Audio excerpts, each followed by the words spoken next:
Hello everyone, I'm Manna. This is Maru and Arya, and that's Loki. Hi. Hi, cutie.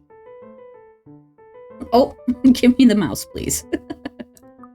Alright, and we're back with more of the letter. When we last left off, we finished Isabella's chapter of the story. I'm sure, if I remember correctly, we do come back to her at some point. But now we're picking up with Hannah. So we'll go ahead and do our little recap here with the journal. Okay. You good? You're gonna squeeze in with Maru? Isabella Santos happily informed her family of a big remittance being sent soon after the Ermengarde Mansion's successful sale. Things were looking up for the Santos family. While looking after a lost cat, Isabella Santos met the interior designer Marianne McCullough by chance. She also happened to be the cat's owner. The two were seen having small talk before Isabella abruptly left. News broke of Rose Cooper being found dead in her flat the evening before. The authorities classified the crime as homicide, possibly linked to the notorious Anselm Butcher, a mysterious serial killer who has committed brutal murders over the years and left their bodies with his signature phrase, "Help me." Hey, we're not doing that right now. God, you guys are cute. Monday, October 24th, Isabella Santos drowned herself with work the whole day to forget about the devastating news of her mentor's death. However, she ended up stumbling upon the mysterious disappearance of her other colleagues, and just when she realized something important. Profiles. Now we're on Hannah. Hannah Wright Nee Evans. Birth date April 30th, Taurus, 31 years old. Height 5'7", I'm jealous bitch. Occupation, heiress, former finance manager. Nationality, British. Religion, Anglican. Okay. Education, master's in business administration, major in accounting. Likes, I have no idea what that is. Dogs, fashion, parties, and dancing. The beach, children. Iconic women, charity, math. Of the Luxborn upper classes, Hannah is used to living a life of luxury. Absent parents made her crave for attention, though something she gained from her private tutors and nannies instead. Oh, okay, craved attention though, something she gained from her private tutors and nannies instead. It was never enough, however. God, this font is so hard to read. She studied hard in order to make her parents proud, going into business so that she could work alongside them. The challenge in her otherwise privileged life was certainly a thrill for her, at the very least. She had many suitors, dating different men and women, but it was through work that she met Luke. It was love at first sight for her. Upon her parents' death, Luke proposed to her. That was the move that led to the merging of the Wright Enterprise and Evans Incorporated in her subsequent retirement. Their 7-year marriage is strained, but Hannah tries her best to make it work. I'm so sorry, honey. You deserve better. Luke's a piece of shit.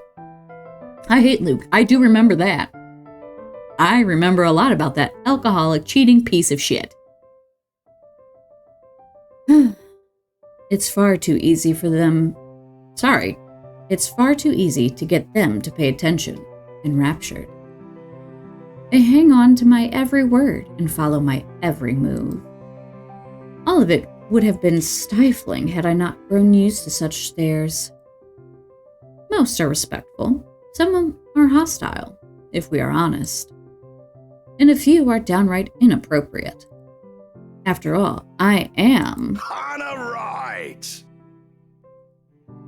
There's a moment of agitation as a familiar, but less than welcome face approaches me with a suggestive smirk on his face. Of course, I have to keep a benevolent smile and greet him as I greet every good friend. After all, this man can turn heads, being famous in his own right. Officer Lee! What a pleasant surprise. I didn't think you'd have the time to attend tonight's party. He is more Luke's friend than mine, really, and I'm quite sure I only invited his wife. Much like I am only friends with the chief inspector because of Luke, Luke is only friends with Rochelle because of me. Yeah, that's it. Unlike how I treated Lee, however, Luke never hid his animosity for the Lee matriarch. It was an odd sort of friendship where we would have an awkward double dates. I don't even recall his first name. Started with an N, I think. I might be wrong. Aside from being chief inspector of Luxbourne Police, his wife, Rochelle Lee Nevance, owns a general electronics company. Fridges and freezers, mostly. Oh, I always have time for my favorite socialite couple. Might I say, you look positively ravishing tonight. I see the husband isn't with you. The way he eyes me up is enough to make my skin crawl. I just wish Luke is here to fend off the more unseemly of our peers. You know the ones. Men who are just a bit too friendly, staring too long at my assets, and getting close just because my husband is not here. And to think they have the gall to do this at my own party. In my own house, if I might add. But like any high society woman worth her salt, I know how to handle it with grace and dignity. I suppose you are looking pleasant as well. Luke's busy with work, unfortunately. Rochelle isn't here? A shame. I do hope he isn't causing you much trouble. That husband of yours can be a bit daft sometimes, acting like he's still some young bachelor. The wife sends her regards and her apologies, but something came up with her doctor and she needed to attend to it. You know her, being pregnant and all.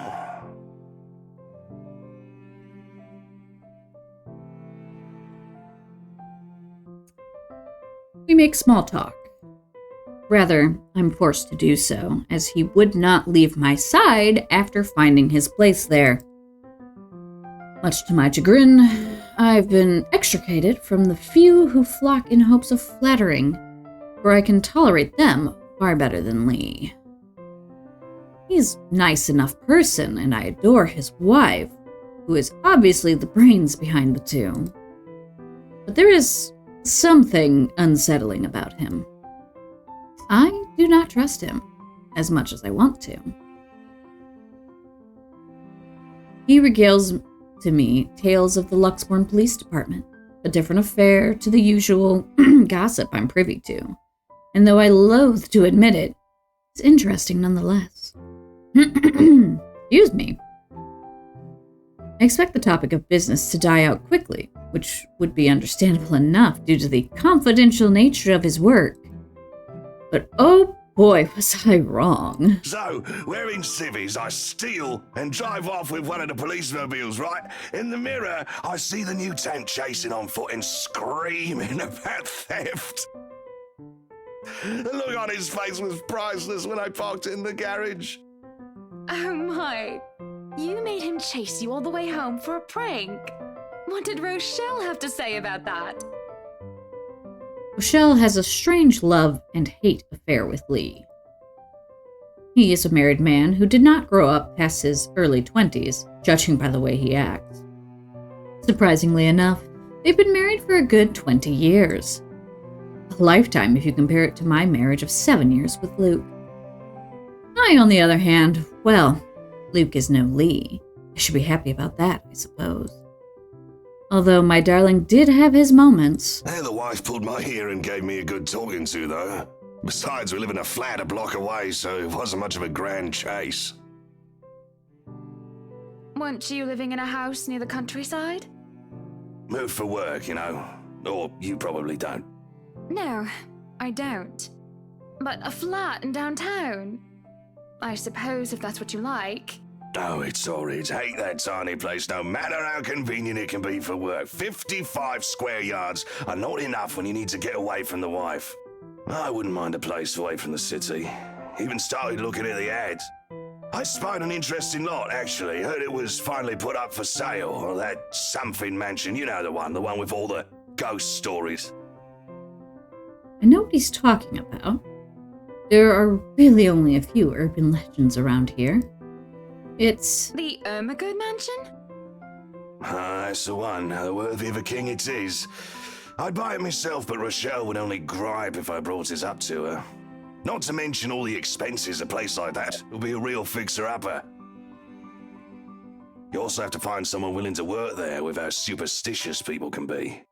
If it becomes a problem, just hire someone to do an exorcism. Actually, I do know of someone who could be up to the task. You remember the Ludgates party at their Christchurch summer residence? Of course. It was an excellent soiree. Everything was so classy, too. Such good taste. Oh, that place was a pigsty until they hired out this interior designer and they turned it into a bloody palace. She worked for the Exodus for their apartment in Soho too, and they recommended her when we were looking up pieces for our beach house in Porto Colom. I think I have a business card right. No, I must have left it in my other jacket. Anyway, she's called, what's her name? Marianne, I believe, yes. But truly, if anyone were to get that place in McCullough, well, they'd be the envy and the talk of the town. Well, if you put it that way, I might just snatch it up for myself. This place was starting to feel a bit small lately anyway. Sure, a 3-story penthouse might not fit the definition of small for some people. Bitch. Okay, maybe a lot of people. But it isn't big enough to have grand parties in. As it is, I only invited about 30 people to this one, and it already feels cramped in here. It really would be nice if I didn't have to ride an elevator up and down several floors before I can get anywhere as well. All Luke's words and not mine. Besides, I've been looking for a good anniversary gift. Luke might like this one. Where is he anyway?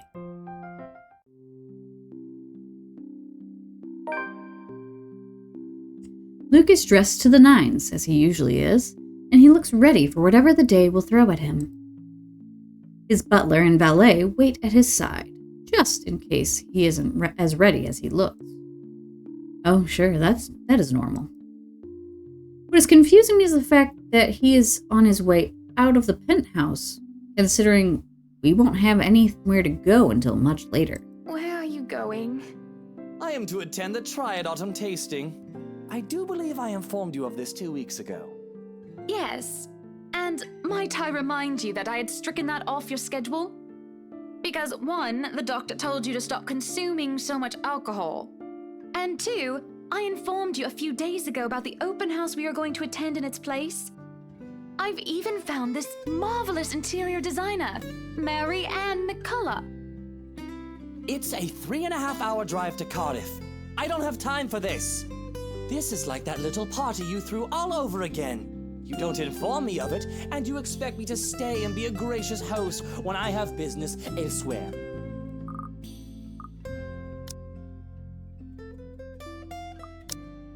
The music suddenly is much louder than them speaking, so need to adjust that, because holy shit. We'll adjust that as well. Like, Luke was just, almost drowned out by the music for me. I'm also only using one headphone, so that could also be a me issue. You know how I operate, Hana. Unless this was penciled in, I am sticking to my schedule. If I may intrude, the madam is correct. Your physician did insist you moderate your drinking, unless you wish to incur acute pancreatitis. Please do. You're a fucking douche, Kadam. And you did have this open house penciled in last Wednesday morning. Bullocks, I don't remember doing so. Well, you did. While very hungover, in fact. He did. Moaned about me being too loud, but gave in after some pushing. Perhaps that was a bit too cruel and manipulative of me, but... Whose side are you on? Come on, Luke. You promised we'd do whatever I want this weekend. Gordon Bennett, fine. I am giving this house tour of yours a chance. Who's Gordon Bennett? I genuinely don't know, and I keep meaning to look it up. Well, I say keep meaning, I don't. I meant to look it up. I might have looked it up and then just forgot. But if it proves to be a waste of time, I am going to Cardiff, and you are going to take a cab home. Rude. Are we clear? It's just a bit of husband and wife tit for tat, isn't it? All couples have their arguments. No, Hannah, your husband is a narcissistic, abusive piece of shit. The end. You deserve better. You're kind of a bitch yourself, but you deserve better.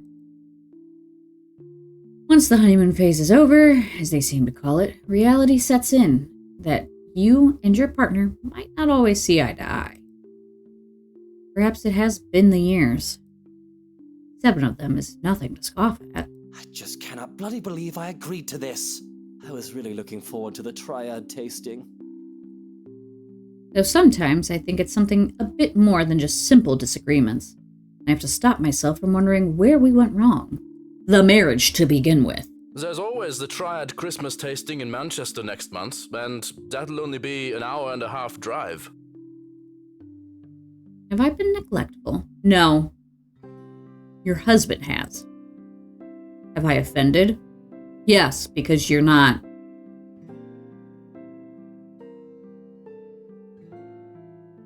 Submissive enough by his standards. I don't like Luke. Have I acted shamefully? No, you have not. Your husband has. Yes, but Cardiff. Certainly any problem can be discussed. Yeah, with a mature adult who's willing to discuss things, but he is a narcissistic piece of shit who doesn't want to discuss things. He wants things his way or no way. As long as he doesn't turn me away, which he will. Well, there goes my good mood. When were you in a good mood? Are you happy now, Hannah? Delighted. Why must he treat me this way? Defend myself. Yes, I am very happy, Luke. Because for once in a very long time, we are doing what I want. I'm ecstatic. Understood? And this would be perfect if you stop acting like a child who needs their nappy changed. We will be leaving after lunch for the Ermengarde mansion. You are going to park your rear in the car and keep mum. And you are going to behave during the tour. Needless to say, Luke looked a bit shocked at my outburst. He opened and closed his mouth a few times, struggling to reply, before he crosses his arms to look like, well, a moping child. Any more rules for this little excursion of yours, Your Highness? No wine. No wine? Unacceptable! I am already not allowed to the tasting, and you would deprive me of that simple pleasure? If I see you take one sip today, I will put the stocks under lock and key. Do you understand me? Don't forget the bottles he keeps in his dresser. Whose side are you on? How many times in one day can you ask that? The day just started, so a lot. As many times as I need you, traitor. The ride to the mansion is quiet, with Luke having stared out the window the entire way, not paying attention to anything around him. Meanwhile, I'm conflicted. I don't know if I should apologize for changing his plans like that. But by the time we arrive at the mansion, and I see his eyes light up in genuine interest, apologizing is the last thing on my mind. The whole affair with the Ermengarde mansion is certainly an interesting experience. The place had been renovated and restored by the owners to what they claim to be acceptable standards. The mansion itself looks like something befitting a fairy tale or a period piece. It is tastefully decorated, and with a little bit of love and attention, I'm sure it can be a place Luke and I call home. And the number of other prospective buyers that have come from the powerful and wealthy of Luxburn certainly did not disappoint, marking this estate as prime property. The Lees are amongst the group who went with Rose, the Rose woman, and I saw a few other notable faces, though I did not really feel like mingling. Unfortunately for every one of them, the Wrights are interested in buying. What's been bugging my mind, however, is that Isabel. What is her problem? I still don't quite understand what is happening. One moment, she's scrambling to give us the paperwork to finalize the sale, then she's panicking over some sort of prank letter or another. The second thing on my mind is how touchy my darling husband is being towards the poor dear. I cannot even plaster a smile on my face, a horrid scowl taking its place. There is no way I can pretend nothing is wrong as I hum. And I'm sure little Lily here would certainly appreciate it if you remove your pretty hands from her, darling. Friendly reminder, you're fucking married. He is quick enough to detract his hand, which is all that the girl needs to, well, for lack of a better word, escape. I think I need to step out for a while. I'll be back. Her partner follows, shouting after her without hesitation. There's an awkward air among us as we are left in the wake of whatever that was. The others murmur and gossip with each other, speaking of the poor, daft girl and telling the tale to whoever was not audience that act in the first place. It doesn't take too long for the woman, Rose, to return and pull us aside into the study for what I rightfully assume is damage control. Rose invites Marianne in too, hoping to apologize to her as well. But the woman refuses, saying she is not one of her clients anyway. That leaves myself, Rose, and Luke, the last all too eager to make himself comfortable in the study he's no doubt already claimed as his own. I can't apologize enough about what just happened. Please forgive Isabella. She's been under a lot of pressure lately. She's young and all those rumors about this being haunted just got to her head. And it must be this terrible heat too. Not a drop of rain for days now. Oh, it's fine. The poor girl must feel so embarrassed about what she just did. But I say, let bygones be bygones. After all, she's only a child. Yeah, she is pretty young. She looked, what, 19? I shoot Luke an accusing look at these words. After all, he tried flirting with the girl. The nerve of him. Not only that Isabel girl, but also Marianne and Rose too. My husband would think that it's even a remotely good idea to make moves on 3 different women while his wife stands there.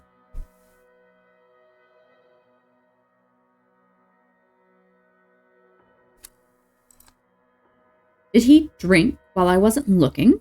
She's a bit older than that. But again, I apologize. And if there's any way I can make up for what just happened, just... I know what you can do. Be a darling flower and get us one of those bottles you plan to serve.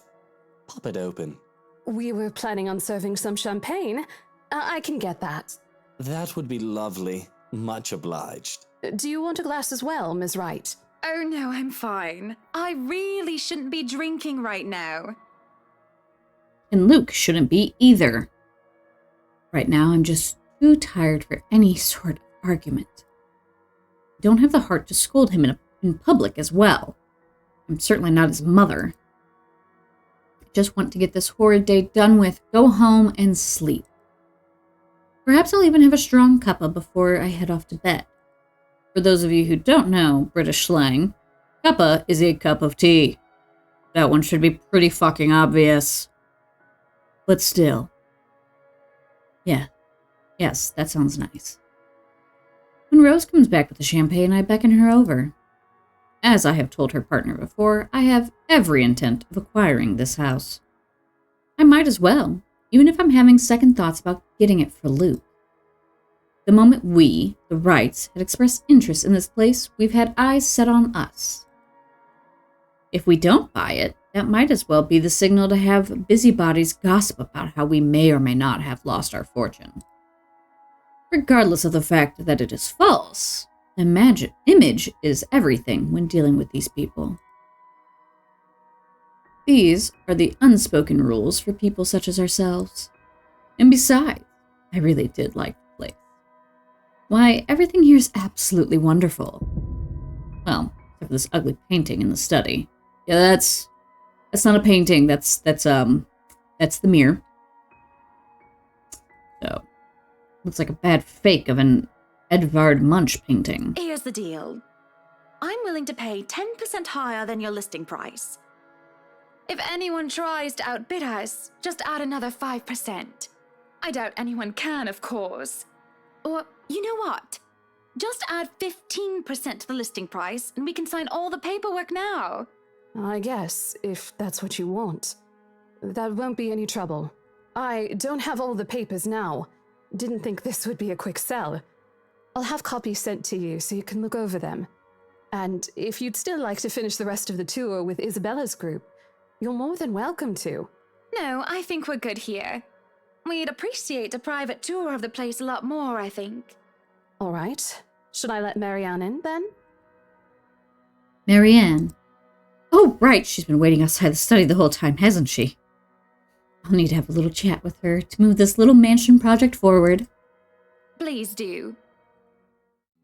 There's a look of apprehension when the other woman enters the study.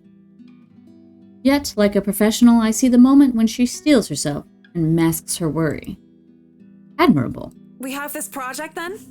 Of course. Will you be needing anything from us?